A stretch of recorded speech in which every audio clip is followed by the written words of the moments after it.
President William Samoei Ruto and Musa Mahamat Faki, who is the outgoing chairman of the African Union Commission, held a meeting today in Kilgoris.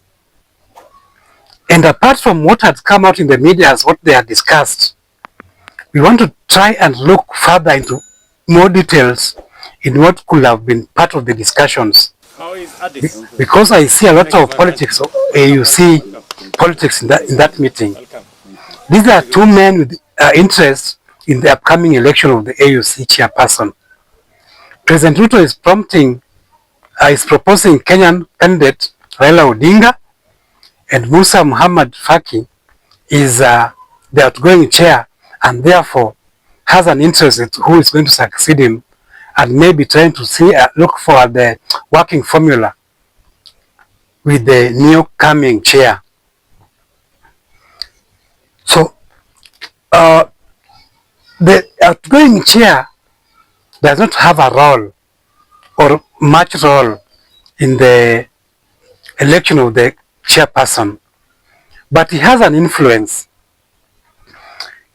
There's a lot of lobbying that happens during the election day in Addis Ababa, and when you have the outgoing chair on your side, he can assist you in the lobbying on that material day when things are tight.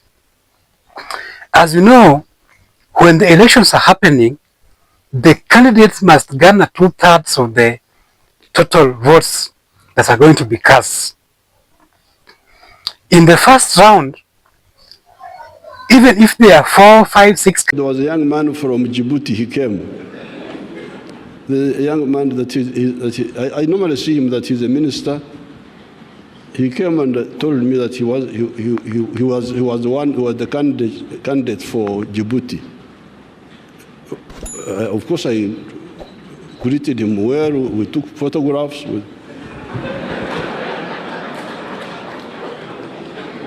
We had a cup of tea. But I told him, I said, no. I actually told him that I was coming here to support Right Honorable Raila because he's a candidate who is fit for this job. Candidates, they will all go to the ballot and the election is going to try to bring out the winner. And if the winner does not garner 2/3 of the majority, the first two candidates go for the second round. And in the second round,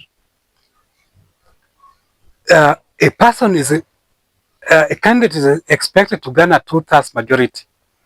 And if still there's no 2/3 majority winner, the person with the least votes will drop, and the person with the highest vote will go to the third round. And in this round again, heads of state are going to vote and see if the one candidate is going to garner the 2/3 majority that is required. And you know, when you are going to this final round, a lot of lobbying is going to happen. You have to try and convince all the heads of state to try and at least achieve this. Because if this third round happens and no one against 2/3, garners 2/3, then the chair of the commission is going to announce that there's no winner and election is going to be pushed for a later date. If you have watched this video up to this point, I want to make a special passionate appeal to you. Please kindly subscribe to this channel so that by the time this video reaches 1,000 views, it also should have reached 1,000 subscribers. We beg you, we are on the road to 1,000 subscribers, which is very crucial. Be part of the road. Thank you so much. God bless you. It's going to be announced later. And now the winner of the elections of deputy chairperson is going to take as an interim chairman or chairperson until the elections are held. And that brings me to the election of the deputy chairperson also. Somebody was asking me in my inbox that who is the deputy of Raila Odinga in these elections? Who is going to be the deputy in this election for Raila Odinga or for the deputy candidate? In this election, you don't announce your running mate or your deputy. The deputies also just run their own election parallel, and whoever wins in that election will come to deputize whoever wins in the position of the chairman or the chairperson. And in this election, the chairperson is going to come from East Africa, and the deputy chairperson is going to come from North Africa. And there are 6 candidates who have declared their interest for the seat of the deputy chairperson.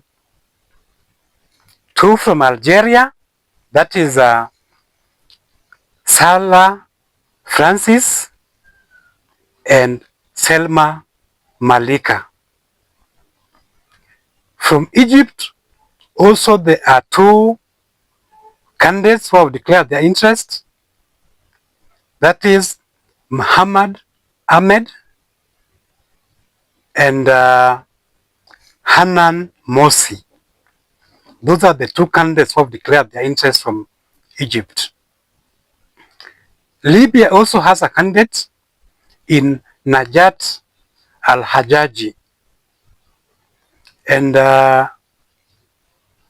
Morocco also have produced a candidate in Latifa Akhabach. So those are the 6 candidates who are going to fight for the position of the deputy chairperson. So whoever wins in that segment will join whoever wins in the segment of the chairperson that includes the Djibouti candidate, the Kenyan candidate Raila Odinga, and the Madagascar candidate. So whoever wins in that segment will pair with whoever wins in this other segment, and that is complete the circuit. You don't choose your running mate going to this election so that you run as a pair. That's not how it happens.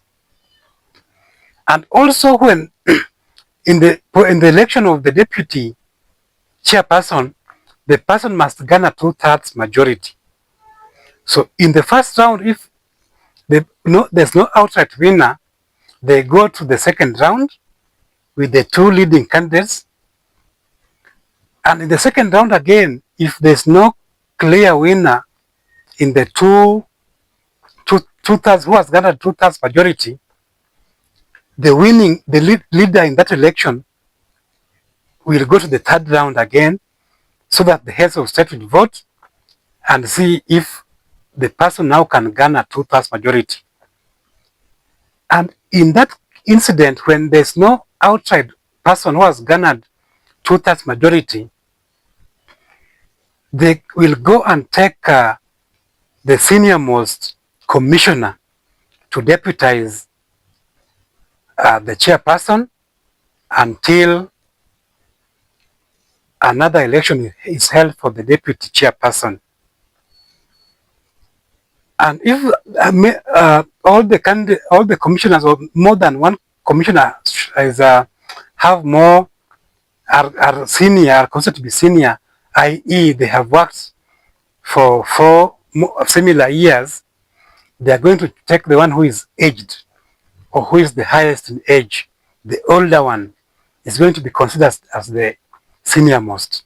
And that is the person who is going to now deputize the chairperson until a substantive chairperson is elected.